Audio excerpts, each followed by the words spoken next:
Dhëndri godet nuse në dasëm, reagimi i saj është shokues.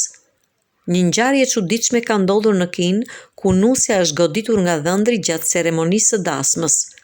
Burri ka goditur bashkëshorten e tij të ardhshme, pasi ajo e ka ngacmuar me kekun e dasmës duke mos e lejuar të hajë. Nusja u ngrit dhe vazhdoi të festonte sikur s'kishte ndodhur gjë, dhe pasi videoja u hodh në internet dhe në rrjetet sociale, shumë gra dhe vajza kanë reaguar duke i thënë se ajo duhet të ndahet nga burri dhe ta akuzojë për dhunë. Nusja ka folur për China Times duke pohuar se s'ka asgjë të keqe që burri e godet pasi një gjë e tillë ndodh shpesh në marrëdhënien e tyre.